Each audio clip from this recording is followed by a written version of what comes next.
Hi hello friends, welcome back to my channel. Friends, video ಬಂದು 2024ರಲ್ಲಿ ನಡೆದಿರ್ತಕ್ಕಂಥ ಈ ಒಂದು ಎಕ್ಸಾಮು ಇದು ಕಂಪ್ಯೂಟರ್ಗೆ ಸಂಬಂಧಪಟ್ಟಂಥ ಪ್ರಶ್ನೆಗಳನ್ನ ನೋಡ್ತಾ ಹೋಗೋಣ.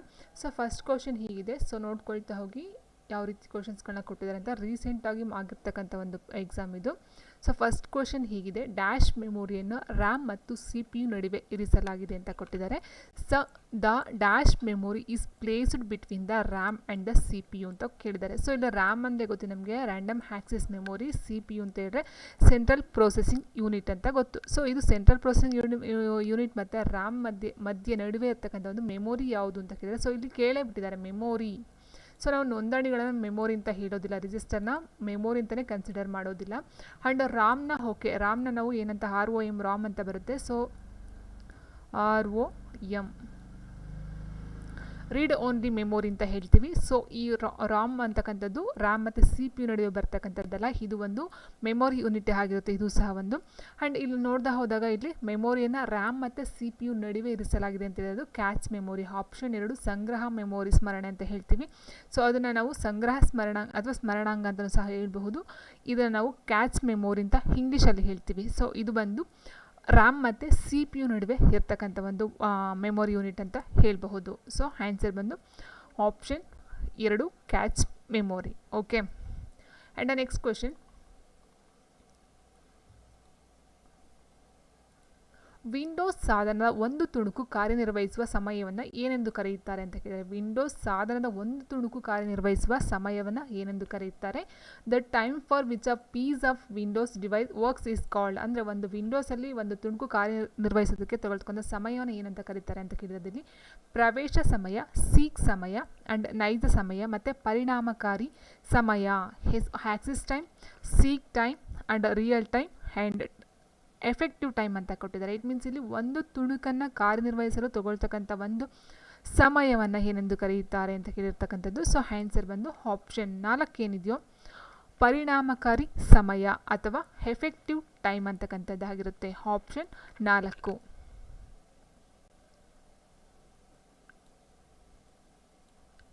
ಓಕೆ.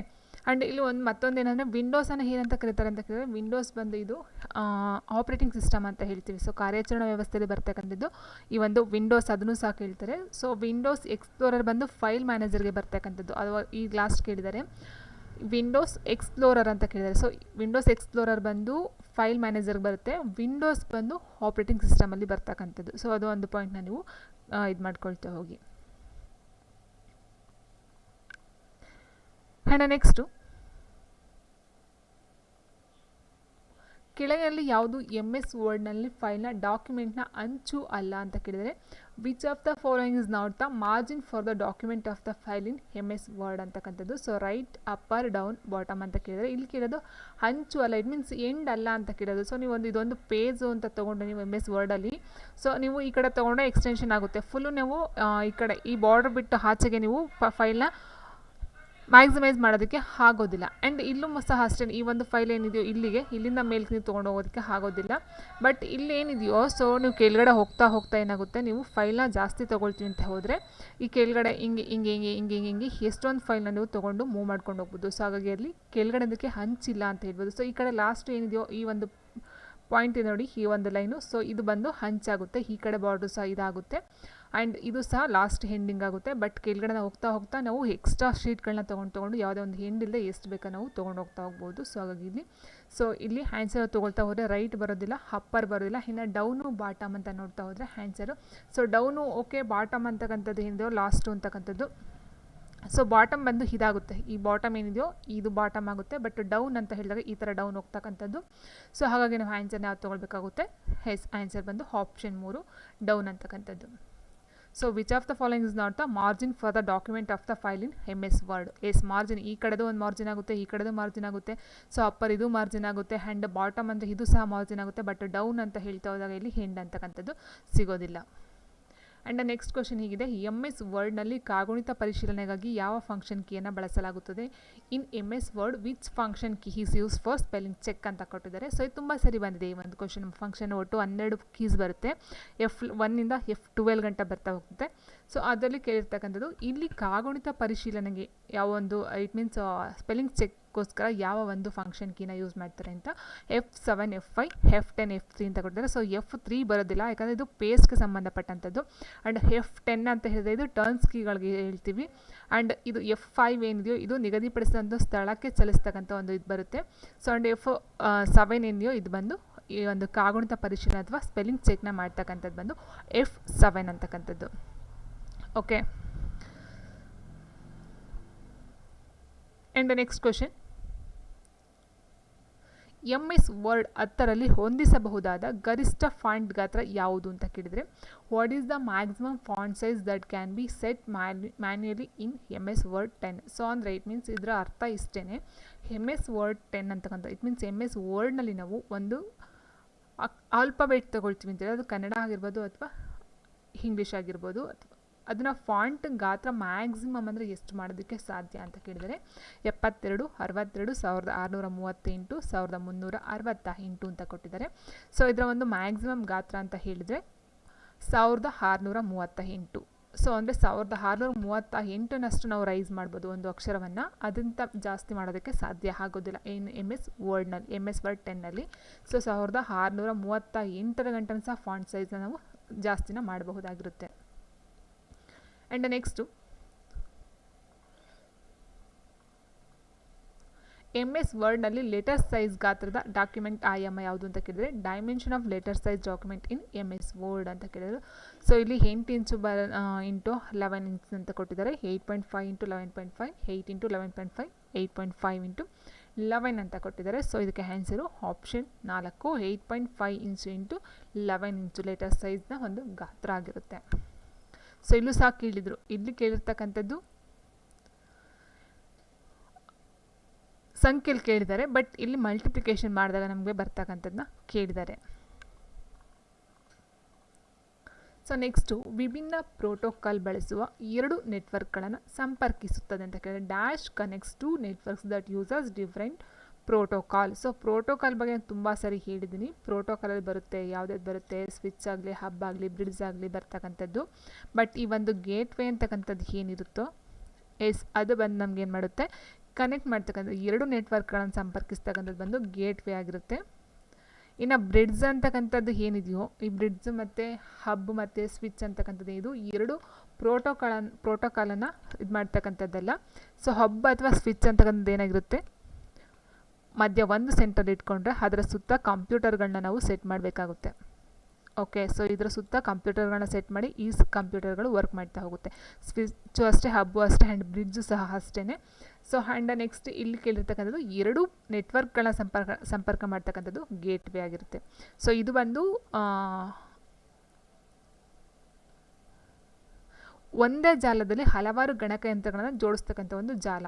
ಯಾವುದು, ಬ್ರಿಡ್ಜು, ಹಬ್ಬು, ಸ್ವಿಚ್ ಇದೆಲ್ಲ ಬಂದು ಇದನ್ನು ಪ್ರೋಟೋಕಾಲ್ ಅಂತ ಹೇಳ್ತೀವಿ. ಈ ಪ್ರೋಟೋಕಾಲ್ ಅಂತಕ್ಕಂಥದ್ದು ಹಲವಾರು ಗಣಕಯಂತ್ರಗಳನ್ನು ಒಂದೇ ಜಾಲದಲ್ಲಿ ತೊಗೊಂಡೋಗ್ತಕ್ಕಂಥದ್ದು. ಓಕೆ, ಹಲವಾರು ಗಣಕಯಂತ್ರಗಳನ್ನು ಒಂದೇ ಜಾಲದಲ್ಲಿ, ಇಟ್ ಮೀನ್ಸ್ ಇದೊಂದು ಜಾಲ ಅಂತ ಹೇಳಿದ್ರೆ ಇಲ್ಲೊಂದು ಜೋಡಿಸ್ತಕ್ಕಂಥದ್ದು ಕಂಪ್ಯೂಟರು, ಇಲ್ಲೊಂದು ಜೋಡಿಸ್ತಕ್ಕಂಥದ್ದು, ಇಲ್ಲೊಂದು ಜೋಡಿಸ್ತಕ್ಕಂಥದ್ದು, ಅಥವಾ ಇಲ್ಲಿ ಮಧ್ಯ ಸೆಂಟರ್ ಒಂದು ಹಬ್ ಇಟ್ಬಿಟ್ಟು ಅದ್ರ ಸುತ್ತ ಗಣಕಯಂತ್ರಗಳನ್ನು ಜೋಡಿಸ್ತಕ್ಕಂಥದ್ದು ಈ ಥರ. ಮತ್ತು ರಿಂಗ್ ಸೈಜಲ್ಲಿ ಬರ್ತಕ್ಕಂಥದ್ದು ಇಲ್ಲೊಂದು ಗಣಕಯಂತ್ರ, ನೆಕ್ಸ್ಟು ಇಲ್ಲೊಂದು ಸೊ ಇಲ್ಲೊಂದು ಈ ರಿಂಗ್ ಸೈಜಲ್ಲಿ, ಇದನ್ನು ನಾವು ಏನಂತ ಹೇಳ್ತೀವಿ, ಪ್ರೋಟೋಕಾಲ್ ಅಂತ ಹೇಳ್ತೀವಿ. ಸೊ ಅಲ್ಲಿ ಬಳಸ್ತಕ್ಕಂಥದ್ದು ಬ್ರಿಡ್ಜ್, ಹಬ್, ಸ್ವಿಚ್ ಎಲ್ಲ ಅಲ್ಲಿ ಬರ್ತಕ್ಕಂಥದ್ದು. ಇನ್ನು ಗೇಟ್ವೇ ಅಂತ ಹೇಳಿದರೆ 2 ನೆಟ್ವರ್ಕ್ಗಳನ್ನು, ಇಟ್ ಮೀನ್ಸ್ ಅಂತರ್ಜಾಲ ಅಂತ ಹೇಳ್ತೀವಿ, ನೆಟ್ವರ್ಕ್, ಇಂಟರ್ನೆಟ್ಟು. ಸೊ 2 ನೆಟ್ವರ್ಕ್ಗಳನ್ನು ಜೋಡಿಸ್ತಕ್ಕಂಥದ್ದು, ಇಲ್ಲಿ ಗೇಟ್ವೇನೂ ಸಹ ಬರುತ್ತೆ. ಆ್ಯಂಡ್ ಇಂಟರ್ನೆಟ್ ಅಂತ ಹೇಳ್ತೀವಿ ಕೆಲವೊಂದು ಇದರಲ್ಲಿ. ಸೊ ಅವೆಲ್ಲ ಬರ್ತಕ್ಕಂಥ ನೆಟ್ವರ್ಕ್ಗೆ ಸಂಬಂಧಪಟ್ಟಂಥದ್ದು. ಸೊ 2 ನೆಟ್ವರ್ಕ್ಗಳನ್ನು ಅಥವಾ 2 ಜಾಲಗಳನ್ನು ನಾವು ಸಂಪರ್ಕ ಮಾಡ್ತಕ್ಕಂಥದ್ದು ಗೇಟ್ವೇ ಮೂಲಕ.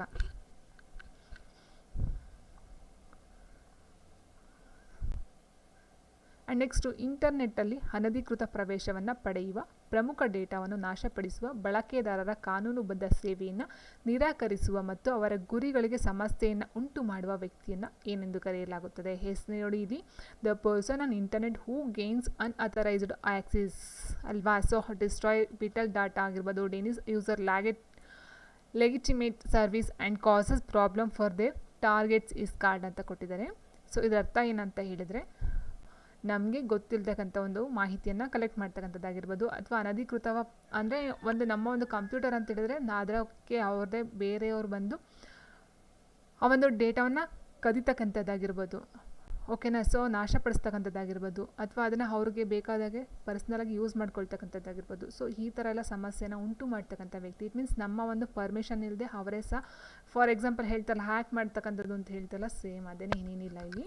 ಸೊ ಹ್ಯಾಕ್ ಮಾಡ್ತಕ್ಕಂಥದ್ದು ನಮ್ಮ ಒಂದು ಸಿಸ್ಟಮ್ ಆಗಿರ್ಬೋದು ಅಥವಾ ನಮ್ಮ ಒಂದು ಮೊಬೈಲ್ ಆಗಿರ್ಬೋದು. ಸೊ ಅದರಲ್ಲಿರ್ತಕ್ಕಂಥ ಡೇಟಾವನ್ನು ಹ್ಯಾಕ್ ಮಾಡ್ತಕ್ಕಂಥದ್ದಾಗಿರ್ಬೋದು ಅಥವಾ ನಮಗೆ ಗೊತ್ತಿಲ್ಲದೆ ಅಲ್ಲಿರ್ತಕ್ಕಂಥ ಮಾಹಿತಿಯನ್ನು ಕದಿತಕ್ಕಂಥದ್ದು, ನಾಶ ಮಾಡ್ತಕ್ಕಂಥ ಅಥವಾ ಇನ್ಯಾವುದೋ ಒಂದು ಇಲ್ಲಿಗಲ್ ಆಗಿ ಯೂಸ್ ಮಾಡ್ತಕ್ಕಂಥದ್ದನ್ನ ಏನಂತ ಕರೀತಾರೆ ಅಂತ ಕೇಳಿದರೆ, ಸೊ ಡೇಟಾಬೇಸ್ ನಿರ್ವಾಹಕರು ಅಂತ ಹೇಳಿದರೆ, ಸೊ ಇದನ್ನು ನಾವು ನಿರ್ವಾಹಕರು ಬಂದು ಒಳ್ಳೆಯವರೇ ಅಲ್ವಾ. ಸೊ ಈ ಒಂದು ಕಾರ್ಯನಿರ್ವಹಣೆಯನ್ನು ಮಾಡ್ತಕ್ಕಂಥವ್ರು ಒಳ್ಳೆಯವರೇ ಆಗಿರುತ್ತೆ. ಸೊ ಅದು ಬರೋದಿಲ್ಲ. ಆ್ಯಂಡ್ ಸಾಫ್ಟ್ವೇರ್ ಡೆವಲಪರ್ಸ್ ಅಂತಂದರೆ ಸಾಫ್ಟ್ವೇರ್ನ ಇಂಪ್ರೂವ್ ಮಾಡ್ತಕ್ಕಂಥದ್ದು. ಸೊ ಇದು ಸಹ ಆಗೋದಿಲ್ಲ. ಆ್ಯಂಡ್ ಪ್ರೋಗ್ರಾಮರ್ ಅಂತ ಹೇಳಿದ್ರು ಸಹ ಅದು ಪ್ರೋಗ್ರಾಮರ್ ಅಂತ ಹೇಳಿದ್ರೆ ಕಂಪ್ಯೂಟರ್ಗೆ ಒಂದು ಕೆಲಸವನ್ನು ಮಾಡ್ತಕ್ಕಂಥವ್ರಾಗಿರ್ತಾರೆ. ಆ್ಯಂಡ್ ಕ್ರ್ಯಾಕರ್ ಮತ್ತು ಹ್ಯಾಕರ್ ಅಂತಕ್ಕಂಥ ಏನಿದೆಯೋ ಇದು ಇದಕ್ಕೆ ಸರಿಯಾದಂಥ ಒಂದು ಉತ್ತರ ಆಗುತ್ತೆ. ಕ್ರ್ಯಾಕರ್ ಮತ್ತು ಹ್ಯಾಕರ್ ಅಂತ ಹೇಳಿದರೆ ಇಲ್ಲಿ ಬರ್ತಕ್ಕಂಥ ಒಂದು ಡಾಟಾವನ್ನು ನಾಶ ಮಾಡ್ತಕ್ಕಂಥದ್ದು. ಸೊ ಆ ಒಂದು ಇದರಲ್ಲಿ ಬರ್ತಕ್ಕಂಥದ್ದು. ಸೊ ಆಪ್ಷನ್ 3 ಕ್ರ್ಯಾಕರ್ ಮತ್ತು ಹ್ಯಾಕರು. ಆ್ಯಂಡ್ ನೆಕ್ಸ್ಟು ಕೆಳಗಿನಲ್ಲಿ ಯಾವುದು ಸರ್ಚ್ ಎಂಜಿನ್ ಅಲ್ಲ ಅಂತ ಕೇಳಿದರೆ, which of the following is not a search engine? Google, Yahoo, being, safari. Google, Yahoo, being, safari. Okay. So ಇಲ್ಲಿ ಕೇಳ್ತಕ್ಕಂಥದ್ದೇನು ಸರ್ಚ್ ಎಂಜಿನ್ ಅಲ್ಲ ಅಂತ ಕೇಳಿದರೆ, ಸೊ ಇಲ್ಲಿ ಗೂಗಲ್ ಮತ್ತು ಯಾಹೂ ಮತ್ತು ಬಿಂಗ್ ಅಂತಕ್ಕಂಥದ್ದು ಮೂರೂ ಸಹ ಸರ್ಚ್ ಎಂಜಿನ್ಗೆ ಬರ್ತಕ್ಕಂಥದ್ದು. ಸಫಾರಿ ಅಂತಕ್ಕಂಥ ಅದೇನಿದೆಯೋ ಇದು ಸರ್ಚ್ ಎಂಜಿನಲ್ಲಿ ಬರದೇ ಇರ್ತಕ್ಕಂಥ ಒಂದು ಪಾಯಿಂಟು. ಏನಕ್ಕೆ ಸರ್ಚ್ ಎಂಜಿನಲ್ಲಿ ಇದು ಬರಲ್ಲ ಅಂತ ಹೇಳಿದ್ದಾದರೆ, ಸೊ ಈಗ ಏನಂತ ಹೇಳಿದರೆ ಸರ್ಚ್ ಎಂಜಿನಲ್ಲಿ ಗೂಗಲ್ಲು, ಯಾಹೂ, ಬಿಂಗ್ ಅಂತಕ್ಕಂಥದ್ದು ಏನಿದೆಯೋ ಸೊ ಇದನ್ನು ವೆಬ್ ಪೋರ್ಟಲ್ ಅಂತಲೂ ಸಹ ನಾವು ಹೇಳ್ತೀವಿ. ಸೊ ವೆಬ್ ಪೋರ್ಟಲ್ ಅಥವಾ ಸರ್ಚ್ ಎಂಜಿನ್ ಅಂತ ಹೇಳ್ತೀವಿ. ಇನ್ನು ಫೈರ್ಫಾಕ್ಸ್ ಕೇಳಿರ್ಬೋದು ನೀವು, ಫೈರ್ಫಾಕ್ಸ್ ಆಗಿರ್ಬೋದು. And next Chrome, Google Chrome ಆಗಿರ್ಬೋದು, ಮತ್ತು ಇಂಟರ್ನೆಟ್ ಎಕ್ಸ್ಪ್ಲೋರರ್ ಆಗಿರ್ಬೋದು, ಒಪೇರಾ ಆಗಿರ್ಬೋದು, ಮತ್ತು ಸಫಾರಿ ಆಗಿರ್ಬೋದು. ಆ್ಯಂಡ್ ನ್ಯಾವಿಗೇಟರ್ ಬರುತ್ತೆ ಒಂದಿದು. ಸೊ ಅದಾಗಿರ್ಬೋದು. ಅವೆಲ್ಲ ನಾವೇನಂತ ಹೇಳ್ತೀವಿ ಇಂಟರ್ನೆಟ್ ಬ್ರೌಸರ್ಗಳಂತ ಹೇಳ್ತೀವಿ. ಸೊ ಸಫಾರಿ ಬಂದು ಇಂಟರ್ನೆಟ್ ಬ್ರೌಸರ್ ಆಗಿರುತ್ತೆ. BROWSE browser. ಸೊ ಬ್ರೌಸರ್ಗೆ ಬರ್ತಕ್ಕಂಥದ್ದು. ಸೊ ಸರ್ಚ್ ಎಂಜಿನ್ ಆಗೋದಿಲ್ಲ. ಇನ್ನು ಗೂಗಲ್ ಏನಿದೆಯೋ ಸೊ ಇದನ್ನು ಕಂಡಿರ್ತಕ್ಕಂಥವ್ರು ಲಾರಿ ಪೇಜ್ ಅಂತಕ್ಕಂಥವ್ರು ಗೂಗಲ್ನ ಸರ್ಚ್ ಮಾಡ್ತಾರೆ. ಸೊ ಇದನ್ನು ಇಂಪಾರ್ಟೆಂಟಾಗಿ ನೋಡ್ಕೊಳ್ಳಿ. ಆ್ಯಂಡ್ ನೆಕ್ಸ್ಟ್ ಬಂದು yahoo.com ಅಂತಕ್ಕಂಥದ್ದು ಏನಿದೆಯೋ ಯಾಹೂ, ಸೊ ಇದು ಸಹ ಒಂದು ಸರ್ಚ್ ಎಂಜಿನ್ ಆಗಿರುತ್ತೆ. ಇದು ಒಂದು ವೆಬ್ ಪೋರ್ಟಲ್ ಅಂತಲೂ ಸಹ ನಾವು ಹೇಳ್ಬೋದು. ಇದು ಬಂದು ಜೆರಿ ಹ್ಯಾಂಗ್ ಅಂತಕ್ಕಂಥವ್ರು ಸರ್ಚ್ ಫಸ್ಟ್ಗೆ ಲಾಂಚ್ ಮಾಡ್ತಕ್ಕಂಥದ್ದು. ಆ್ಯಂಡ್ ನೆಕ್ಸ್ಟ್ ಬಂದು ಇನ್ನು ಬಿಂಗ್ ಅಂತಕ್ಕಂಥದ್ದು ಏನಿದೆಯೋ ಸೊ ಬಿಂಗ್ ಬಂದು ಇದು ಸರ್ಚ್ ಎಂಜಿನೇ ಆಗಿರುತ್ತೆ. ಸೊ ಈ ಒಂದು ಬಿಂಗು ಸರ್ಚ್ ಎಂಜಿನ್. ಸೊ ಇಷ್ಟನ್ನ ನೋಡ್ಕೊಳ್ತಾ ಹೋಗಿ. ಆ್ಯಂಡ್ ನೆಕ್ಸ್ಟು ಸಫಾರಿ ಅಂತಕ್ಕಂಥದ್ದು ಏನಿದೆಯೋ ಇದನ್ನು ಆ್ಯಪಲ್ ಇಂಕ್ ಇದ್ರವರು ಕಂಡಿರ್ತಕ್ಕಂಥದ್ದು ಕಂಪನಿಯವರು. ಆ್ಯಂಡ್ ನೆಕ್ಸ್ಟ್ ಕ್ವೆಶನ್ ಹೀಗಿದೆ, ಸರ್ವರ್ನಿಂದ ನಿಮ್ಮ ಕಂಪ್ಯೂಟರ್ಗೆ ಇಮೇಲ್ ಸಂದೇಶಗಳನ್ನು ಪಡೆಯಲು ಯಾವ ಪ್ರೋಟೋಕಾಲನ್ನು ಬಳಸಲಾಗುತ್ತದೆ? Which protocol is use to retrieve email messages from the server to your computer? ಇಲ್ಲಿ ನೀವು 2 ಮಾತುಗಳನ್ನು ಅರ್ಥ ಮಾಡ್ಕೋಬೇಕಾಗುತ್ತೆ. ಏನಂತ ಹೇಳಿದರೆ ಸರ್ವರ್ನಿಂದ ಕಂಪ್ಯೂಟರ್ಗೆ ಮೇಲನ್ನು ಸಂದೇಶವನ್ನು ಮಾಡ್ತಕ್ಕಂಥದ್ದು ಒಂದಾಯಿತು. ಇನ್ನೊಂದಂದರೆ ಬೇರೆಯವರಿಂದ ಮೇಲನ್ನು ನಮ್ಮ ಒಂದು ಕಂಪ್ಯೂಟರ್ಗೆ ರಿಸೀವ್ ಮಾಡ್ತಕ್ಕಂಥದ್ದು ಅಥವಾ ನಾವು ಬೇರೆಯವ್ರಿಗೆ ಕಳಿಸ್ತಕ್ಕಂಥದ್ದು, ಸೆಂಡ್ ಮಾಡ್ತಕ್ಕಂಥದ್ದು. 2 ಥರ ಮೇಲ್ ಬರುತ್ತೆ ಇಲ್ಲಿ. ಸೊ ಇಲ್ಲಿ ಕೇಳಿರ್ತಕ್ಕಂಥ ಸರ್ವರ್ನಿಂದ ನಮ್ಮ ಕಂಪ್ಯೂಟರ್ಗೆ ಇಮೇಲ್ ಸಂದೇಶವನ್ನು ಪಡಿತಕ್ಕಂಥ ಒಂದು ಪ್ರೋಟೋಕಾಲ್ ಯಾವುದು ಅಂತ ಕೇಳಿದ್ದಾರೆ. ಸೊ ನೋಡಿ ಇಲ್ಲಿ HTTP hyper text transfer protocol, SMTP ಅಂತೇಳಿ simple mail transfer protocol, POP3 post office protocol ಆವೃತ್ತಿ, and POP point of presence ಅಂತ ಕೊಟ್ಟಿದ್ದಾರೆ. ನೋಡಿ ಇಲ್ಲಿ ನೋಡ್ತಾ ಹೋದಾಗ ನಮಗೆ HTTP ಬರೋದಿಲ್ಲ ಆ್ಯಂಡ್ POP ಬರೋದಿಲ್ಲ. ಇನ್ನು ಉಳಿದಿರ್ತಕ್ಕಂಥ ಸಿಂಪಲ್ ಮೇಲ್ ಕೊಟ್ಟಿದ್ದಾರೆ ನೋಡಿ, mail transfer protocol and post office protocol ಆವೃತ್ತಿ. ಇವೆರಡರಲ್ಲಿ ವೆರಿ ಇಂಪಾರ್ಟೆಂಟು. ಏನಂತ ಹೇಳಿದರೆ SMTP ಅಂತಕ್ಕಂಥದ್ದು ಬೇರೆ ಒಂದು ಕಂಪ್ಯೂಟರಿಂದ ನಮ್ಮ ಒಂದು ಕಂಪ್ಯೂಟರ್ಗೆ ಅಥವಾ ನಮ್ಮ ಒಂದು ಕಂಪ್ಯೂಟರಿಂದ ಬೇರೆ ಒಂದು ಕಂಪ್ಯೂಟರ್ಗೆ ಮೇಲನ್ನು ರಿಸೀವ್ ಮಾಡ್ತಕ್ಕಂಥದ್ದು, ಸೆಂಡ್ ಮಾಡ್ತಕ್ಕಂಥದ್ದನ್ನ ನಾವು SMT simple mail transfer protocol ಅಂತ ಹೇಳ್ತೀವಿ. ಆ್ಯಂಡ್ POP3 ಅಂತ ಹೇಳಿದರೆ ನಾವು ಇಲ್ಲಿ ಸರ್ವರ್ನಿಂದ ನಮ್ಮ ಕಂಪ್ಯೂಟರ್ಗೆ ಅಥವಾ ಸರ್ವರ್ನ ನಿಮ್ಮ ಕಂಪ್ಯೂಟರ್ಗೆ ನೀವು ಏನು ಮೇಲನ್ನು ಪಡ್ಕೊಳ್ತೀರೋ ಸೊ ಅದನ್ನು ನಾವು ಪೋಸ್ಟ್ ಆಫೀಸ್ ಪ್ರೋಟೋಕಾಲ್ ಆವೃತ್ತಿ ಅಂತ ಹೇಳ್ತೀವಿ. ಅರ್ಥ ಆಯ್ತು ಅಂತ ಅಂದ್ಕೊಳ್ತೀನಿ. ಸೊ ಈ ಒಂದು ಕ್ವಶನ್ಗೆ ಉತ್ತರ ಬಂದು POP3 ಅಂತಕ್ಕಂಥದ್ದು. ಸೊ ಸರ್ವರ್ನಿಂದ ನಮ್ಮ ಕಂಪ್ಯೂಟರ್ಗೆ ಇಮೇಲ್ ಸಂದೇಶಗಳನ್ನು ಪಡಿತಕ್ಕಂಥ ಒಂದು ಪ್ರೋಟೋಕಾಲು POP3 ಆಗಿರುತ್ತೆ. ಓಕೆ. ಸೊ ನೋಡಿ ಇಲ್ಲಿ ಕೊಟ್ಟಿದ್ದಾರೆ ನೋಡಿ, only supports one way emails synchronization only allowing users to download email from a server to a client. Okay. ಸರ್ವರಿಂದ ಕ್ಲೈಂಟ್ಗೆ ಈ ಒಂದು ಮೆಸೇಜ್ ಅಥವಾ ಇಮೇಲ್ ಅಂತಕ್ಕಂಥದ್ದು ಪಡ್ಕೊಂಡ್ರೆ ಅದನ್ನು POP3 ಅಂತ ಹೇಳ್ತೀವಿ. The simple mail transfer protocol ಬಂದು an application used by mail servers to send, receive and relay outgoing email between senders and receivers. Senders receivers ಇಬ್ಬರು ಬರ್ತಾರೆ ಇಲ್ಲಿ ಈ ಒಂದು SMTPಲಿ. ಬಟ್ POPಲಿ ಏನಾಗುತ್ತೆ, POP3 ಏನಾಗುತ್ತೆ, ಜಸ್ಟ್ ಓನ್ಲಿ ಸರ್ವರ್ ಮತ್ತು ಕ್ಲೈಂಟ್ ಇಬ್ಬರಲ್ಲಿ ಬರ್ತಕ್ಕಂಥದ್ದು. ಓಕೆ, ಸೊ ಹಾಗಾಗಿ ಹ್ಯಾಂಡ್ಸನ್ನು ನೋಡ್ತಾ ಹೋದರೆ ಈಗ ಸರ್ವರಿಂದ ನಾವು ಮೇಲ್ನ ತೊಗೊಳ್ತೀವಿ ಅಂತ ಹೇಳಿದ್ರೆ POP3 ಬೇಕಾಗುತ್ತೆ. ಆ್ಯಂಡ್ ನೆಕ್ಸ್ಟು MPEG ಇದು ಒಂದು ರೀತಿಯ ಡ್ಯಾಶ್ ಫಾರ್ಮೆಟ್ ಆಗಿದೆ ಅಂತ ಕೊಟ್ಟಿದ್ದಾರೆ.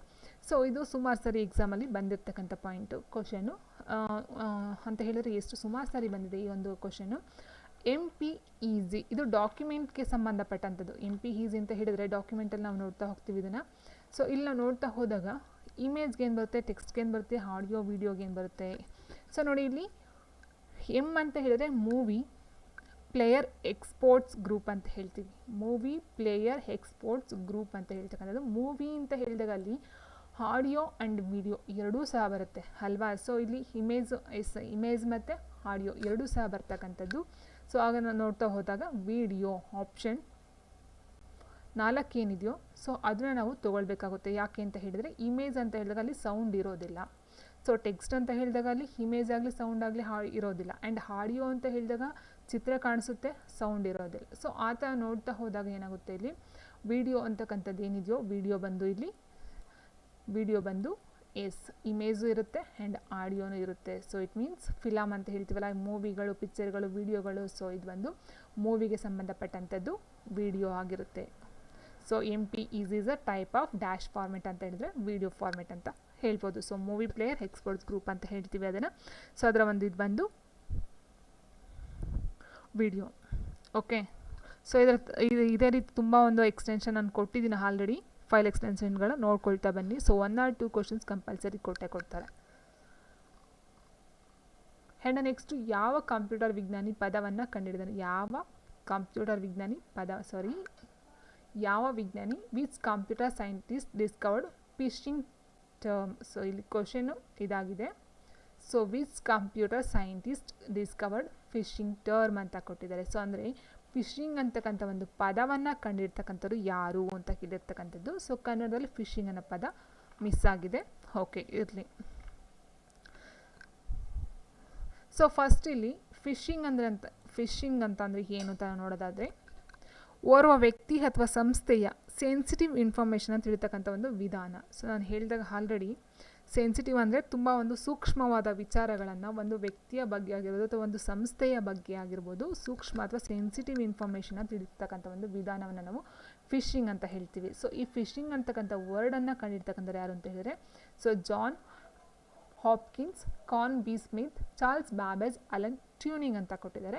ಸೊ ಆನ್ಸರ್ ಅಂತ ನೋಡ್ತಾ ಹೋದರೆ ಆಪ್ಷನ್ ಬಿ ಏನಿದೆಯೋ ಕಾನ್ ಬಿ ಸ್ಮಿತ್ ಅಂತಕ್ಕಂಥವ್ರು. ಆಪ್ಷನ್ 2 ಕಾನ್ ಬಿ ಸ್ಮಿತ್. ಸೊ ಫಿಶಿಂಗ್ ಅಂತಕ್ಕಂಥ ಒಂದು ಪದವನ್ನು ಕಂಡುಹಿಡ್ತಾರೆ. ಓಕೆ, ಸೊ ಆ್ಯಂಡ್ ನೆಕ್ಸ್ಟ್ ಇಲ್ಲಿನ ತುಂಬ ಬರುತ್ತೆ. ಫಿಶಿಂಗ್ ಆಗಿರ್ಬೋದು, ಕುಕೀಸ್ ಆಗಿರ್ಬೋದು, ಹ್ಯಾಕಿಂಗು ಈ ಥರ ಎಲ್ಲ ಬರ್ತಕ್ಕಂಥದ್ದು. ಆ್ಯಂಡ್ ಸೈಬರ್ ಬುಲ್ಲಿಂಗ್ ಆಗಿರ್ಬೋದು. ಆ್ಯಂಡ್ ಇನ್ನು ನೆಕ್ಸ್ಟ್ ಅಂತ ಹೇಳ್ತಾ ಹೋದರೆ ಈಸ್ಟರ್ ಎಗ್ ಅಂತ ಬರುತ್ತೆ ಒಂದು ವರ್ಡು.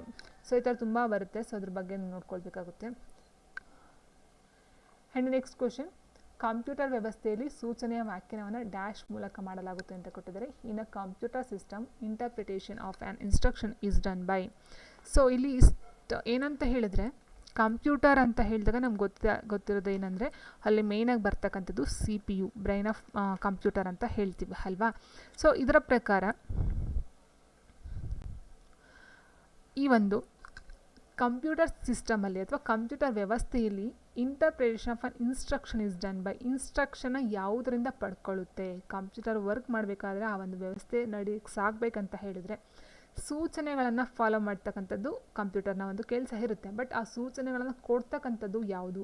ALUನ ಮೆಮೊರಿ ಘಟಕನ, ನಿಯಂತ್ರಣ ಘಟಕನ ಅಥವಾ ಇನ್ಪುಟ್ ಘಟಕನ ಅಂತ ಕೇಳಿರ್ತಕ್ಕಂಥದ್ದು. ಸೊ ನಮ್ಗೆ ಗೊತ್ತಿದೆ ALU ಅಂತ ಹೇಳಿದ್ರೆ ಏನು ಅಲ್ವಾ. ಸೊ ALU ಅಂತ ಹೇಳಿದರೆ ಅರ್ಥಮೆಟಿಕ್ ಆ್ಯಂಡ್ ಲಾಜಿಕಲ್ ಯೂನಿಟ್ ಅಂತ ಹೇಳ್ತೀವಿ. ಇಟ್ ಮೀನ್ಸ್ ಗಣಕಯಂತ್ರಗಳಲ್ಲಿ ಲೆಕ್ಕಗಳನ್ನು ಮಾಡ್ತಕ್ಕಂಥದ್ದು ಮತ್ತು ತಾರ್ಕಿಕ ನಿರ್ಧಾರಗಳನ್ನು ತೊಗೊಳ್ತಕ್ಕಂಥದ್ದು. ಇಟ್ ಮೀನ್ಸ್ ಗಣಕಯಂತ್ರದ ಲೆಕ್ಕಾಚಾರದ ತಲೆ ಅಂತಲೇ ಹೇಳ್ತೀವಿ ALU, ಅರ್ಥಮೆಟಿಕ್ ಲಾಜಿಕಲ್ ಯೂನಿಟ್ ಅಂತ ಹೇಳ್ತೀವಿ. ಸೊ ಇದು ಒಂದು ಮ್ಯಾಥಮೆಟಿಕ್, ಇಟ್ ಮೀನ್ಸ್ ಗಣಿತ ಅಥವಾ ತಾರ್ಕಿಕಕ್ಕೆ ಸಂಬಂಧಪಟ್ಟಂಥದ್ದಾಗಿರುತ್ತೆ. ಆ್ಯಂಡ್ ನೆಕ್ಸ್ಟ್ ಮೆಮೊರಿ ಘಟಕ ಅಂತ ಅಂದರೆ ಏನು? ಮೆಮೊರಿ ಇಟ್ ಮೀನ್ಸ್ ಮೆಮೊರಿ ಅಂತ ಹೇಳಿದ್ರೆ ಸ್ಮರಣೆ. ಇಟ್ ಮೀನ್ಸ್ ಸ್ಮರಣೆ ಅಂತ ಹೇಳಿದ್ರೆ ಅಲ್ಲಿರ್ತಕ್ಕಂಥ ವಿಷಯಗಳನ್ನು ಏನು ಮಾಡುತ್ತದು ಗಣಕಯಂತ್ರದಲ್ಲಿರ್ತಕ್ಕಂಥ ದತ್ತಾಂಶನ ಏನು ಮಾಡುತ್ತೆ ಸ್ಟೋರ್ ಮಾಡ್ತಕ್ಕಂಥ ಕೆಲಸ ಈ ಒಂದು ಮೆಮೊರಿ ಘಟಕ. ಇಟ್ ಮೀನ್ಸ್ ಮೆಮೊರಿ ಘಟಕ ಸ್ಮರಣಾಂಗ ಅಂತ ಹೇಳ್ತೀವಿ. ಸೊ ಅದರಲ್ಲಿ ಇರ್ತಕ್ಕಂಥದ್ದು. ಆ್ಯಂಡ್ ನೆಕ್ಸ್ಟು ಇನ್ಪುಟ್ ಘಟಕ ಅಂದರೆ ಏನು? ಇನ್ಪುಟ್ ಅಂದರೆ ಸಿಸ್ಟಮ್ಗೆ ಬೇಕಾಗಿರ್ತಕ್ಕಂಥ ಒಂದು ವಿಷಯ ವಸ್ತುಗಳನ್ನು ಇನ್ಪುಟ್ ಸಾಧನ ಕೊಡ್ತಕ್ಕಂಥದ್ದು.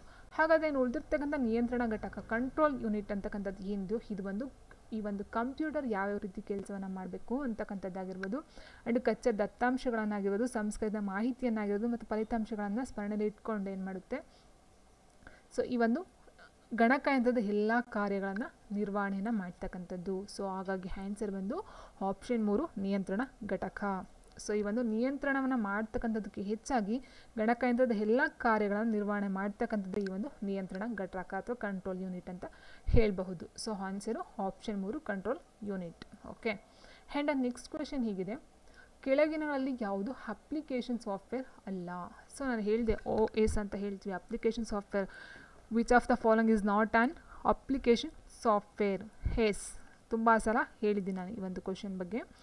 ಸೊ ಇಲ್ಲಿ MS office, Tally, and next feral system ಅಂತ ಕೊಟ್ಟಿದ್ದಾರೆ, ಆ್ಯಂಡ್ ಲೈನೆಕ್ಸ್ ಅಂತ ಕೊಟ್ಟಿದ್ದಾರೆ. ನೋಡೋಣ. ಸೊ ಇಲ್ಲಿ ಯಾವುದು ಅಪ್ಲಿಕೇಶನ್ ಸಾಫ್ಟ್ವೇರ್ ಅಲ್ಲ ಅಂತ ಕೇಳಿರ್ತಕ್ಕಂಥದ್ದು. ಸೊ ಇಲ್ಲಿ ನೋಡಿ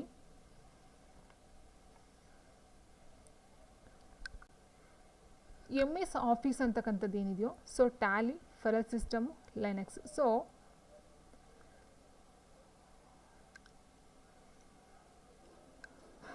ಅಪ್ಲಿಕೇಶನ್ ಸಾಫ್ಟ್ವೇರ್ ಅಂತ ಹೇಳಿದಾಗ ಇಲ್ಲಿ ಲಿನಕ್ಸ್ ಅಂತಕ್ಕಂಥದ್ದು ಏನಿದೆಯೋ ಸೊ ಇದು ಬಂದು ಆಪರೇಟಿಂಗ್ ಸಿಸ್ಟಮಲ್ಲಿ ಬರ್ತಕ್ಕಂಥದ್ದು, ಆಪರೇಟಿಂಗ್ ಸಿಸ್ಟಮ್.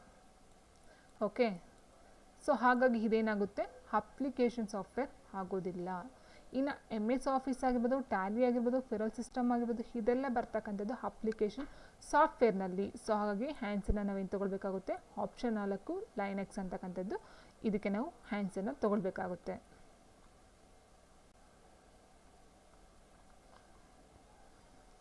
ಆ್ಯಂಡ್ ನೆಕ್ಸ್ಟು ವಾಣಿಜ್ಯ ಬಳಕೆಗೆ ಲಭ್ಯವಾದ ಮೊದಲ ಕಂಪ್ಯೂಟರ್ ಯಾವುದು? The first computer made available for commercial use was. ಇದು ಎಲ್ಲ ಸಹ ಕಂಪ್ಯೂಟರ್ ಸಿಸ್ಟಮಲ್ಲೇ ಬರ್ತಕ್ಕಂಥದ್ದು. ಆದರೆ ವಾಣಿಜ್ಯ ಬಳಕೆಗೆ ನಾವು ಯೂಸ್ ಮಾಡ್ತಕ್ಕಂಥದ್ದು ಇಟ್ ಮೀನ್ಸ್ ಕಮರ್ಷಿಯಲ್ ಯೂಸಸ್ಗಾಗಿ ಯೂಸ್ ಮಾಡ್ತಕ್ಕಂಥ ಫಸ್ಟ್ ಕಂಪ್ಯೂಟರ್ ಯಾವುದು?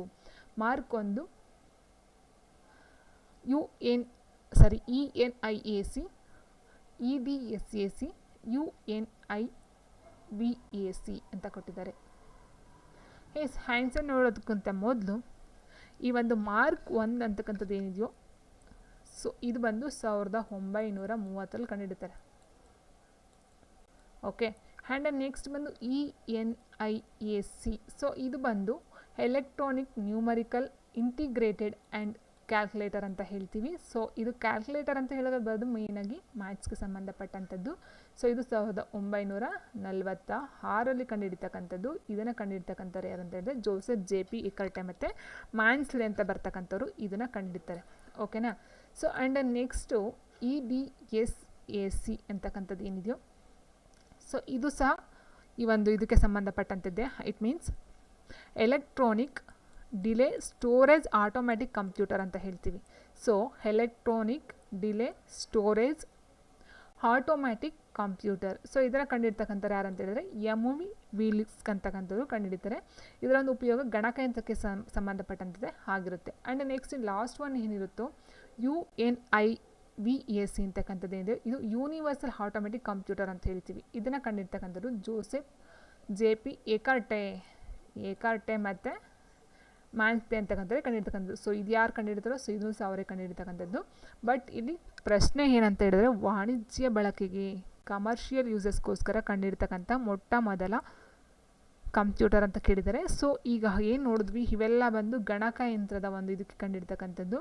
ಇಟ್ ಮೀನ್ಸ್ ಯಾವುದೋ ಒಂದು ಉದ್ದೇಶವನ್ನು ಇಟ್ಕೊಂಡು ಫಸ್ಟ್ ಟೈಮ್ಗೆ ಗಣಕಯಂತ್ರನ ರಚನೆ ಮಾಡ್ತಾರೆ, ಕಂಡುಹಿಡಿತಾರೆ. ಬಟ್ ಕಮರ್ಷಿಯಲ್ಗೋಸ್ಕರ ಕಂಡುಹಿಡ್ತಕ್ಕಂಥ ಮೊಟ್ಟ ಮೊದಲ ಒಂದು ಕಂಪ್ಯೂಟರ್ ಅಂತ ಹೇಳಿದ್ರೆ option 4 UNIVAC universal automatic computer ಅಂತಕ್ಕಂಥದ್ದು. ಸೊ ಇದನ್ನು ಕಂಡುಹಿಡ್ತಕ್ಕಂಥವ್ರು ಎಕರ್ಟೆ ಮತ್ತು ಮ್ಯಾನ್ಸ್ಲೆ ಅಂತಕ್ಕಂಥವ್ರು ಕಂಡುಹಿಡ್ತಾರೆ. ಸೊ ಇದು ಆನ್ಸರ್ ಆಗುತ್ತೆ.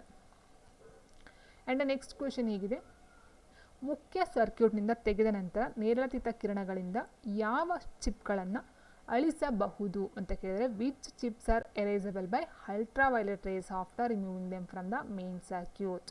EPROM chip, EEPROM chip, PROM chip. So ಈ ಥರ ಎಲ್ಲ ಕೊಡ್ತಾ ಹೋಗಿದ್ದಾರೆ. ಸೊ ನಾವು ಇದಕ್ಕೆ ಆನ್ಸರ್ ನೋಡ್ತಾ ಹೋದಾಗ ಸೊ ನೋಡಿ ಇಲ್ಲಿ EPROM. ಸೊ ಫಸ್ಟ್ಗೆ ನಾವು ನೋಡ್ತಾ ಹೋದರೆ POROM ಅಂತ ಹೇಳಿದರೆ ಪ್ರೋಗ್ರಾಮಬಲ್ ರೀಡ್ ಓನ್ಲಿ ಮೆಮೊರಿ ಅಂತ ಆಗುತ್ತೆ. ಅದೇ ರೀತಿ ಇದು ನಾವು ತಗೊಳ್ತಾ ಹೋದರೆ erasable programmable read only memory. And next ಇದನ್ನು ತೊಗೊಂಡ್ರೆ electronically and erasable programmable read only memory ಅಂತ ಹೇಳ್ತೀವಿ. ಈ ಚಿಪ್ಸ್ಗಳಲ್ಲಿ ಏನಾಗುತ್ತೆ, ಮುಖ್ಯ ಸರ್ಕ್ಯೂಟ್ನಿಂದ ತೆಗೆದ ನಂತರ ನೇರಳಾತೀತ ಕಿರಣಗಳಿಂದ ಯಾವ ಚಿಪ್ಗಳನ್ನು ಅಳಿಸಬಹುದು ಅಂತ ಕೊಟ್ಟಿದ್ದಾರೆ. ಸೊ ಇಲ್ಲಿ ಏನಂತ ಹೇಳಿದ್ರೆ ಈ ರಾಮ್ ಅಂತಕ್ಕಂಥದ್ದು ಏನಿದೆಯೋ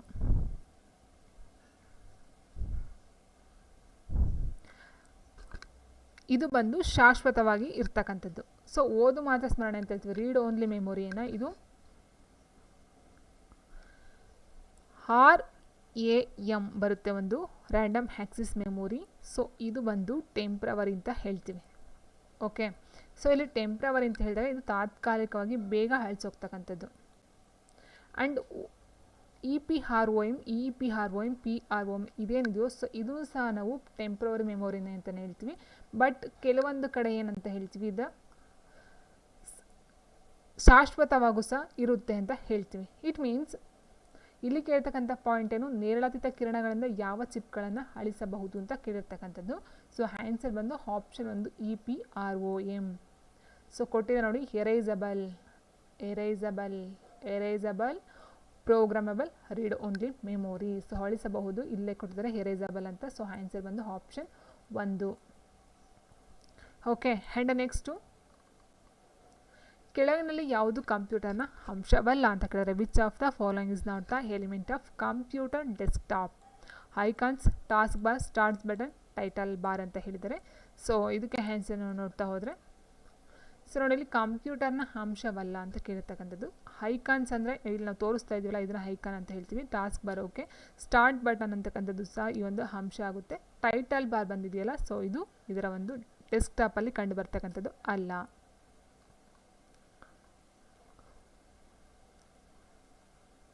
ಸಾಮಾನ್ಯವಾಗಿ ಬಳಸುವ ಅಪ್ಲಿಕೇಶನ್ನು ಪ್ರತಿನಿಧಿಸಲು ಬಳಸಲಾಗುವ ಚಿತ್ರಾತ್ಮಕ ವಸ್ತುಗಳನ್ನು ಏನೆಂದು ಕರೆಯಲಾಗುತ್ತದೆ.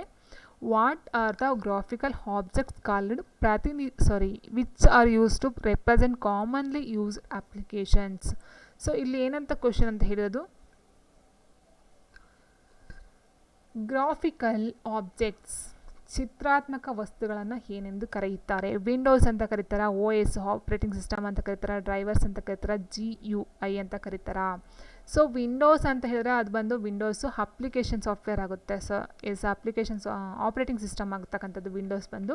ಸೊ ಇಟ್ ಮೀನ್ಸ್ ಆಪ್ರೇಟ್ ಮಾಡ್ತಕ್ಕಂಥದ್ದು ಅಂತ ಹೇಳಿದ್ರೆ ನಾವು ಟೈಪ್ ಮಾಡೋದಾಗಿರ್ಬೋದು ಅಥವಾ ಇನ್ನೊಂದು ಕೆಲಸಕ್ಕೆ ಯೂಸ್ ಮಾಡ್ತಕ್ಕಂಥದ್ದು.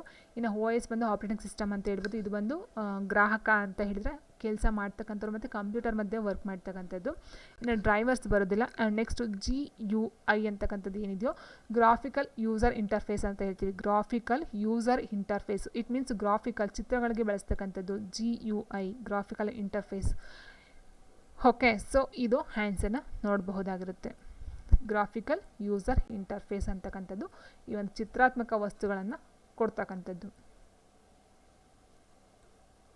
And next question, keylogger antivirus ಒಂದು ವಿಶಿಷ್ಟ ಉದಾಹರಣೆಯಾಗಿದೆ ಅಂತ ಕೇಳಿದರೆ keylogger antivirus is a typical example for Trojan, spyware, worm, logic bomb ಅಂತ ಕೊಟ್ಟಿದ್ದಾರೆ. ಸೊ ಆನ್ಸರ್ ಬಂದು option 2 spyware. And next MS power ಪಾಯಿಂಟ್ನಲ್ಲಿ ಆಯ್ಕೆ ಮಾಡಿದ ಪಠ್ಯವನ್ನು ಸಮರ್ಥಿಸಲು ಶಾರ್ಟ್ಕಟ್ ಯಾವುದನ್ನು ಯೂಸ್ ಮಾಡ್ತಾರೆ. ಇದು ಬಂದು MS ಪವರ್ ಪಾಯಿಂಟ್ಗೆ ಸಂಬಂಧಪಟ್ಟಂಥದ್ದು. ಸೊ ನೋಡಿ ಇಲ್ಲಿ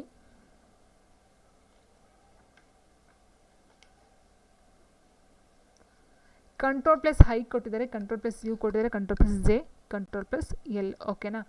ಸೊ ಇಲ್ಲಿ ಆಯ್ಕೆ ಮಾಡಿದ ಪಠ್ಯವನ್ನು ಸಮರ್ಥಿಸಲು it means justify the selected text ಅಂತ ಕೇಳಿರ್ತಕ್ಕಂಥದ್ದು. ಸೊ ನೋಡ್ತಾ ಹೋದರೆ ಇಲ್ಲಿ Ctrl+I ಕೊಟ್ಟಿದ್ದಾರೆ, ಕಂಟ್ರೋಲ್ ಯು ಕೊಟ್ಟಿದ್ದಾರೆ. ಯು ಬಂದರೆ ಅಂಡರ್ಲೈನ್ ಬರ್ತಕ್ಕಂಥದ್ದು. ಕಂಟ್ರೋಲ್ ಐ ಅಂತ ಹೇಳಿದ್ರೆ ಇಟಾಲಿಕ್. ಇಟ್ ಮೀನ್ಸ್ ಇದು ಯಾವ ರೀತಿ ಇದೆಯೋ ಇದು ಇಟಾಲಿಕ್ ಮಾಡಬೇಕಂದ್ರೆ ಸ್ವಲ್ಪ ಕ್ರಾಸ್ ಆಗುತ್ತೆ, ಫುಲ್ ಲೈನ್ಗೆ ಸ್ವಲ್ಪ ಕ್ರಾಸ್ ಆದಂಗೆ ಬರುತ್ತೆ, ಅದನ್ನು ಇಟಾಲಿಕ್ ಅಂತ ಹೇಳ್ತೀವಿ. ಇನ್ನು ಯು ಅಂದರೆ ಅಂಡರ್ಲೈನ್ ಅಂತ ಹೇಳ್ತೀವಿ. ಎಲ್ ಅಂದರೆ ಲೆಫ್ಟ್ಗೆ ತೊಗೊಳ್ತಕ್ಕಂಥದ್ದು. ಆ್ಯಂಡ್ ಉಳಿದಿರ್ತಕ್ಕಂಥ ಕಂಟ್ರೋಲ್+J ಏನಿದೆಯೋ ಸೊ ಇದು ಬಂದು ಜಸ್ಟಿಫೈ ದ ಸೆಲೆಕ್ಟೆಡ್ ಟೆಕ್ಸ್ಟ್ ಅಂತಕ್ಕಂಥದ್ದಕ್ಕೆ ನಾವು ಶಾರ್ಟ್ಕಟ್ ಕೀನ ಯೂಸ್ ಮಾಡ್ತಕ್ಕಂಥದ್ದು.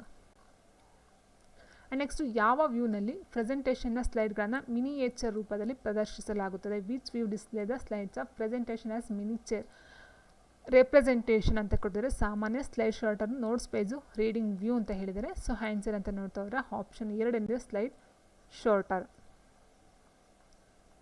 ನೆಕ್ಸ್ಟ್ ಪವರ್ ಪಾಯಿಂಟ್ ಪ್ರಸ್ತುತಿಯಲ್ಲಿ ಡ್ಯಾಶ್ ಪೂರ್ವ ನಿರ್ಧರಿತ ಬಣ್ಣಗಳು, ಫಾಂಟ್ಗಳು ಮತ್ತು ಸ್ಲೈಡ್ಗಾಗಿ ದೃಶ್ಯ ಪರಿಣಾಮಗಳನ್ನು ಒದಗಿಸುತ್ತದೆ.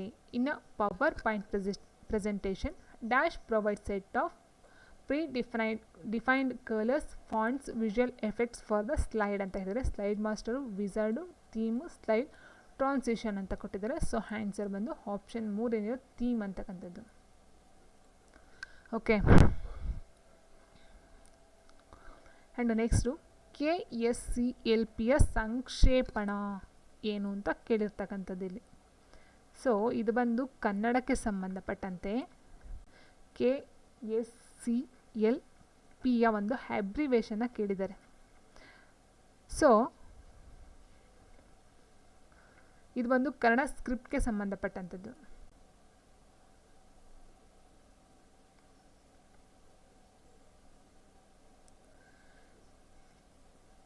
ಆನ್ಸರ್ ಬಂದು Kannada script code for language processing ಅಂತಕ್ಕಂಥದ್ದು. ಸೊ ಕನ್ನಡ ಸ್ಕ್ರಿಪ್ಟ್ ಅಂತಕ್ಕಂಥದ್ದು ಗೊತ್ತಿದೆ ನಮಗೆ, ಬಟ್ ಇಲ್ಲಿ ಕನ್ನಡ ಸೋರ್ಸ್ಗೆ ಬರೋದಿಲ್ಲ.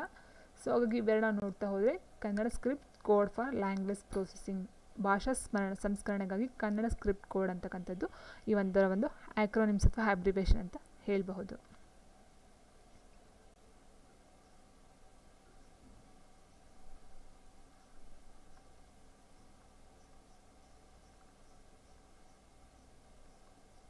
ಆ್ಯಂಡ್ ನೆಕ್ಸ್ಟ್ ಕ್ವಶನ್ ಹೇಗಿದೆ, ನುಡಿ 6.0ರಿಂದ ಡ್ಯಾಶನ್ನು ಆಧರಿಸಿದೆ ಅಂತ ಕೊಟ್ಟಿದೆ. Nudi from 6.0 is based on font encoding Unicode BCD XS3 ಅಂತ ಕೊಟ್ಟಿದ್ದಾರೆ. ಸೊ ಆನ್ಸರ್ ಬಂದು ಆಪ್ಷನ್ 2 ಯೂನಿಕೋಡು.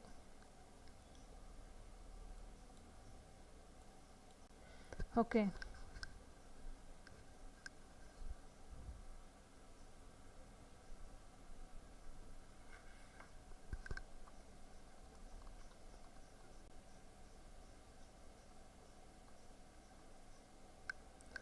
MS ವರ್ಡ್ನಲ್ಲಿ ವೃತ್ತಪತ್ರಿಕೆಯ ರೀತಿಯಲ್ಲಿ ಡಾಕ್ಯುಮೆಂಟನ್ನು ರಚಿಸಲು ಪೇಜ್ ಸೆಟ್ ಯಾವ ವೈಶಿಷ್ಟ್ಯವನ್ನು ಬಳಸಬಹುದು.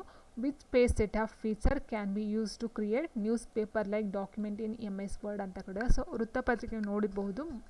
ಸೊ ಅಲ್ಲಿ ಏನಿರುತ್ತೆ, ಪಿಕ್ಚರ್ ಇರುತ್ತೆ, ಅದು ಬಿಟ್ಟರೆ ಲೆಟರ್ಸ್ಗಳು, ವಾಕ್ಯ ಅಥವಾ ಪ್ಯಾರಾಗ್ರಾಫ್ ಇರುತ್ತೆ.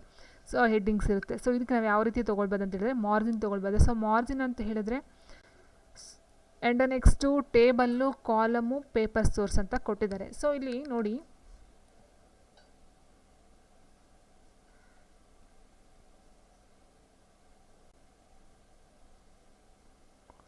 ಮಾರ್ಜಿನ್ಸ್ ಅಂತ ತೊಗೊಂಡ್ರೆ ಈ ಥರ ಮಾರ್ಜಿನ್ಗಳು ಬರುತ್ತೆ. ಸೊ ಇದು ಆಗೋದಿಲ್ಲ. ಆ್ಯಂಡ್ ಟೇಬಲ್ ಅಂತ ಹೇಳಿದರೆ ಸೊ ಈ ಥರ ಟೇಬಲ್ಸ್ಗಳನ್ನ ತೊಗೊಳ್ಬೇಕಾಗುತ್ತೆ MS ವರ್ಡ್ನಲ್ಲಿ. ಸೊ ಇದು ಸಹ ಆಗೋದಿಲ್ಲ. ಆ್ಯಂಡ್ ನೆಕ್ಸ್ಟು ಕಾಲಮ್ ಅಂತಕ್ಕಂಥದ್ದು ಆ್ಯಂಡ್ ಪೇಪರ್ ಸೋರ್ಸ್ ಏನಿದೆ ಸೊ ಇವೆಲ್ಲ ನಾವು ತೊಗೊಳ್ಬೇಕಾಗುತ್ತೆ.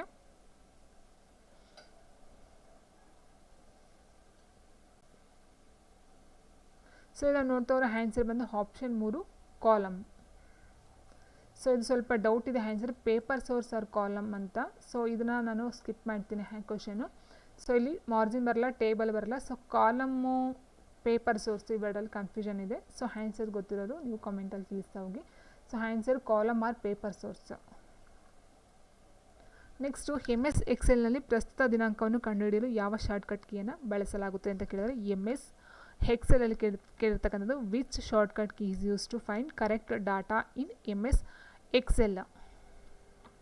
ಸೊ ನೋಡಿ ಇಲ್ಲಿ ಕಂಟ್ರೋಲ್+I ಇದು ಕೊಟ್ಟಿದ್ದಾರೆ, F7 ಕೊಟ್ಟಿದ್ದಾರೆ, ಕಂಟ್ರೋಲ್+H, ಕಂಟ್ರೋಲ್+ ಈ ಒಂದು ಚಿಹ್ನೆಯನ್ನು ಕೊಟ್ಟಿದ್ದಾರೆ. ಸೊ ಇದಕ್ಕೆ ಆನ್ಸರ್ ನೋಡಿದ್ರೆ ಆಪ್ಷನ್ 1 ಕಂಟ್ರೋಲ್+ ಈ ಒಂದು ಏನಿದು ಸೆಮಿಕೊಲನ್. ಸೊ ಇದು ಆನ್ಸರು ಆಗಬೇಕು. ಆ್ಯಂಡ್ ನೆಕ್ಸ್ಟು MS ಎಕ್ಸೆಲ್ನಲ್ಲಿ ಸಂಖ್ಯಾ ಡೇಟಾವನ್ನು ಪಠ್ಯವಾಗಿ ಪರಿಗಣಿಸಲು ಯಾವ ಚಿಹ್ನೆಯನ್ನು ಮುಂಚಿತವಾಗಿರಬೇಕು ಅಂತ ಕೊಟ್ಟಿದ್ದಾರೆ. In MS excel to treat numerical data has text it should be proceeds by dash symbol. It means ಸಂಖ್ಯಾ ಡೇಟಾವನ್ನು ಪಠ್ಯವಾಗಿ ಚೇಂಜ್ ಮಾಡ್ತಕ್ಕಂಥದ್ದಕ್ಕೆ ಏನು ಯೂಸ್ ಮಾಡಬೇಕು ಅಂತ. ಸೊ ಆನ್ಸರ್ ಬಂದು apostrophe option 3. And next MS excel ಅರ್ಥ ಮಾಡಿಕೊಳ್ಳುವ ಆರಂಭಿಕ ದಿನಾಂಕ ಯಾವುದು? What is the earliest date MS Excel understand ಅಂತ ಕೊಟ್ಟಿದ್ದಾರೆ. ಸೊ ನೋಡಿ ಇಲ್ಲಿ ಇಷ್ಟು ಏನಂತ ಹೇಳಿದ್ರೆ MS ಎಕ್ಸೆಲ್ ಸ್ಟಾರ್ಟಿಂಗಲ್ಲಿ ಯಾವಾಗ ಅದು ಬಂದಿದ್ದು ಅನ್ನೋದು ಒಂದು ಅರ್ಥಕ್ಕೆ ಈ ಒಂದು ಕ್ವಶನ್ನ ಕೇಳಿದ್ದಾರೆ. ಜನವರಿ 1, 1000, ಜನವರಿ 1, 1900, ಜನವರಿ 1, 2000, ಜನವರಿ 1, 1100 ಅಂತ ಕೊಟ್ಟಿದ್ದಾರೆ. ಸೊ ಆನ್ಸರ್ ಬಂದು ಜನವರಿ 1, 1900 ಅಂತಕ್ಕಂಥದ್ದು. ಆ್ಯಂಡ್ ನೆಕ್ಸ್ಟು MS ಸೆಲ್ಗೆ ಪ್ರಸ್ತುತ ಸಮಯವನ್ನು ನಮೂದಿಸಲು ಬಳಸುವ ಶಾರ್ಟ್ಕಟ್ ಕೀ ಯಾವುದು? What is the shortcut key use to enter the current time into the MS excel cell ಅಂತ ಕೊಟ್ಟಿದ್ದಾರೆ. ಸೊ ಆನ್ಸರ್ ಬಂದು ಆಪ್ಷನ್ 2 ಏನಿದೆಯೋ Ctrl+Shift+ ಐಕಾನ್ ಬಂದಿದೆ. ಸೊ ಇದಾಗುತ್ತೆ.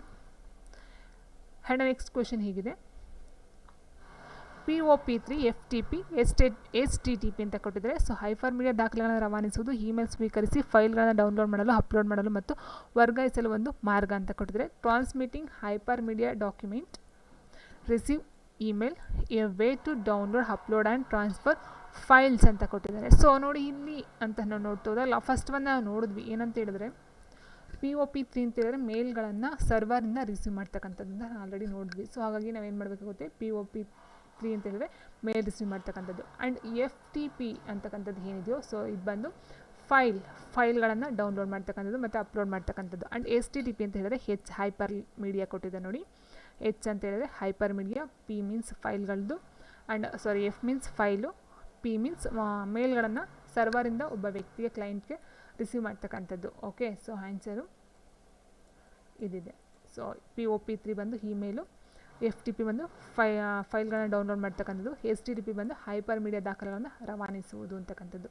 ಓಕೆ, ಸೊ ಹಾಗಾಗಿ ಆನ್ಸರ್ ಬಂದು ಆಪ್ಷನ್ 2, 1ಕ್ಕೆ B, 2ಕ್ಕೆ C, 3ಕ್ಕೆ A. ಓಕೆ.